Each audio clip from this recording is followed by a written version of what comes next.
We were expecting an interest rate rise today, but the size of it has left many stunned. The Reserve Bank hiking the official cash rate by 0.5%, the biggest jump in more than 20 years. It's a grim sign of what's to come. The RBA confirming inflation is much higher than predicted and still on the rise. On the first Tuesday of June, Australians were driving headlong into interest rate pain, and it hit with a thud. A new interest rate, a decision coming through right now from the Reserve Bank. What have they decided, Scott? Deb, it's a remarkable increase. An increase in interest rates by 0.5%, much more than most effective than anybody was expecting. Rates are tonight 0.5% higher.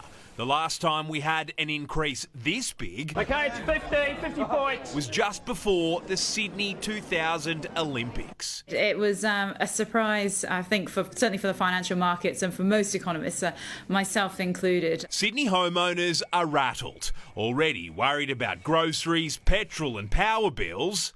Now this. We need to be honest and upfront with the Australian people about the nature, the severity, the magnitude of this inflation challenge that we confront. The RBA's increase means most homeowners on variable rates will see a 0.5% rise in repayments, which on the average Sydney home loan of $800,000 adds roughly an extra $209 a month, on top of the $100 increase last month. It's a rapid pace of adjustment. I think that's what the challenge is. You know, the cash rate, if it does get to say 2%, that's not by historical terms unusual. And our new Treasurer is warning the cash rate will keep rising, expected to hit 2.5% by Christmas, an extraordinary increase over just 8 months. This inflation challenge will get harder before it gets easier.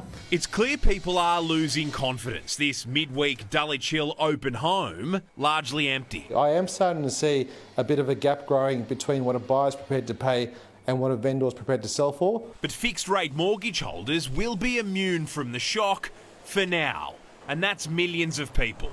The Commonwealth Bank and Westpac have around 40% of their borrowers on fixed-rate home loans. It's 37% at the NAB and 35% with ANZ.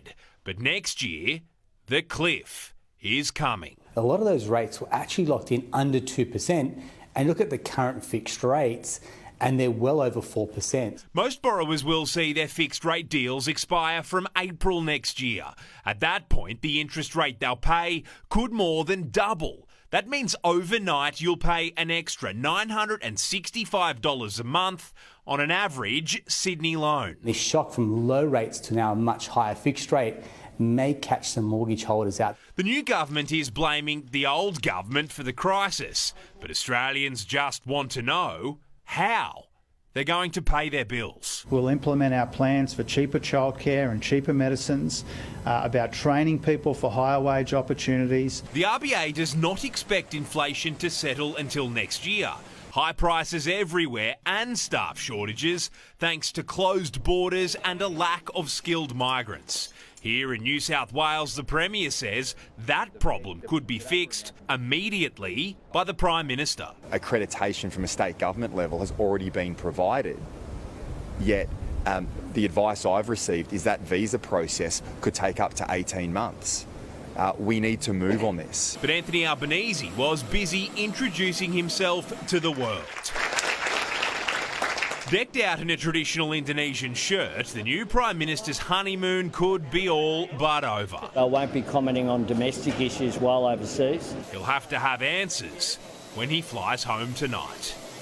And Chris is with me in the studio. Chris, have any of the banks made a move as yet? Not yet, Peter, but we are expecting it at any moment. Don't forget the Big Four passed the rate rise on in full last month, though. Now, Westpac and the Commonwealth Bank have both updated their forecasts. They're both now expecting a further 0.5% increase in rates when the RBA meets in 4 weeks' time, followed by increases of 0.25% every single month up until Christmas. Now, with any luck, this will do the trick and get inflation under control and things can start to settle down a bit. But until then, our new government is telling us, Peter, to strap in for a tough ride. All right, Chris, thank you.